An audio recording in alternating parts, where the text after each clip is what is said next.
On this day in history, May 6th, 1957, the final episode of I Love Lucy airs. Okay, wait. Did you notice that today's day in history is May 6th, and it's not May 6th anymore? So today's This Day in History video is brought to you by Donkey Week. May 7th kicks off Donkey Week. Donkeys have been around for a long time. They were first domesticated around 6,000 years ago. Donkeys were pretty durable, and so they were used to carry many pounds of weight, journeys that would take many years, and so there was the occasional mating and breeding along the way, which is why we have so many different breeds of donkeys. So don't forget to celebrate Donkey Week by watching maybe an episode of I Love Lucy with your favorite jackass. Now back to your regularly scheduled day in history. The reason for the show's abrupt finale became a huge talking point. One of the more sensational theories about why I Love Lucy never had a proper finale came as part of the Red Scare, which was a general fear of communism infiltrating and corrupting the morals of American society. One of the major controversies surrounding I Love Lucy was Lucille Ball's ties to communism.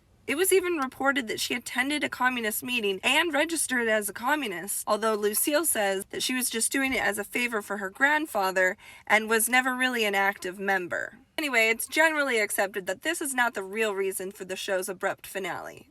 Lucille Ball and Desi Arnaz's relationship began to struggle in popularity, a lot to do with the fact that Arnaz had a perchance for booze and other women. However, it should be noted that Lucille Ball and Desi Arnaz are still seen as a couple that was madly in love with each other, despite any ups and downs. In addition, although not as much of a contributing factor, the actors that played Fred and Ethel Mertz were known to dislike each other. Relationship tensions aside, this was one of the many reasons why production began to unwind. The most obvious reason for decline was general exhaustion from the cast and the crew. 6 seasons of trying to come up with new material left everyone burnt out. Combining this with the complications with the cast, and the show's end was inevitable. However, this was not the end of the I Love Lucy legacy, and Lucille Ball and Desi Arnaz were able to provide some closure with additional follow-up projects. Lucille Ball and Desi Arnaz would reunite for the Lucy Desi Comedy Hour, which ran 3 seasons and brought back some of the original cast members, like the actors that played Fred and Ethel. Although it wasn't generally as well liked as I Love Lucy, they were at least able to write a proper final episode for the show.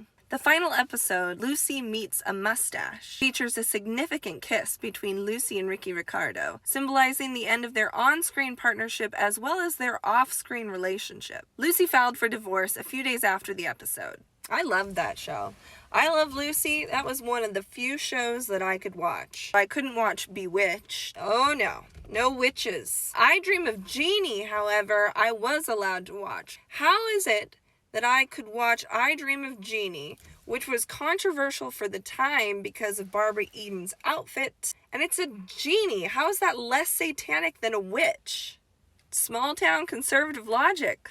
That's how.